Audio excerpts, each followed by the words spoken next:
Around the AUKUS deal, in addition to the 8 nuclear submarines, another pillar of the agreement involves the strategic sharing of technologies. Those include quantum mechanics and cyber intelligence. To look more at the potential for these industries, let's bring in Chris Vian. He's the Chief Executive of the Australian Computer Society, previously served as the White House Deputy Chief Technology Officer. Thanks so much for your time, Chris. You're saying there are huge opportunities, but our tech sector is not prepared for the demands. How do we need to fix that?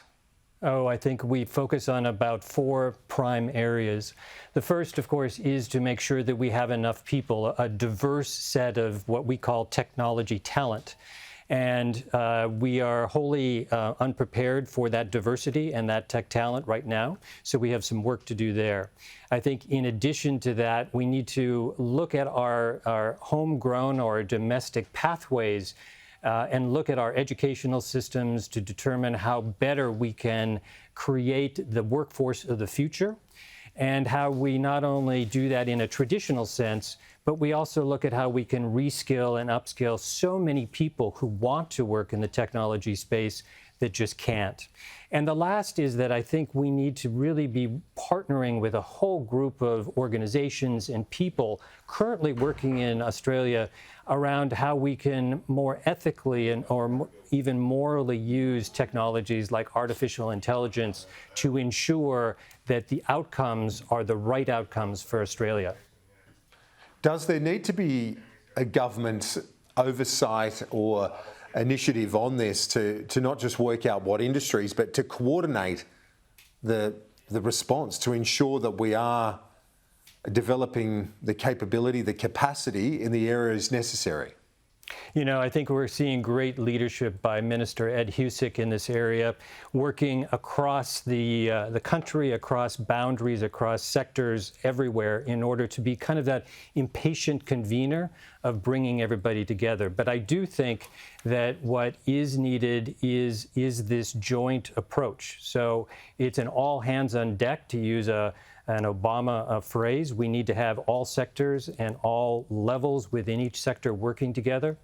And we then need to figure out where we're going to place our bets a little bit around the various technologies, because certainly the agreement talks about 8 different technologies right now, but we know that in the next 10, 20, 30, 40 years or longer, new technologies are going to come and will be used. And so what we're going to need to do is think ahead a little bit around that.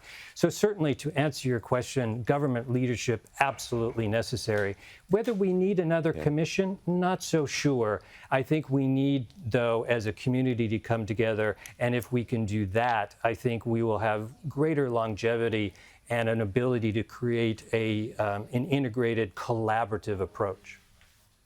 And when you look at this long-term approach, Chris, some of the workers on a project that's going to be really hitting its peak in 2 decades, potentially 3 decades' time, some of the kids and some of the people working in that period wouldn't have even started school, let alone some of them not even born potentially.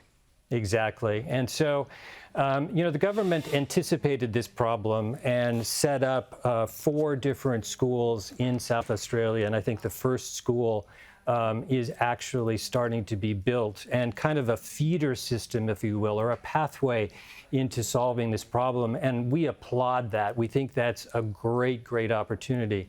However, the problem is that there just simply will not be enough people going through those schools to meet the demand of Australian technology across all sectors, not just in defense. Because what's really exciting about this project is the fact that we are focusing on defense first, but there's something called this concept of tech transfer, where we focus on an industry like defense, but the outcome of all of the new technologies and what we can do with those technologies cover all sectors in all parts of Australia. So while it's great that we've got these schools, we really are going to need a national strategy, a national approach to how we identify the right people with the right skills to meet the right needs of Australia. Chris Vian from ACS, thanks so much for your time. I appreciate it. Oh, my pleasure. Thank you for having me.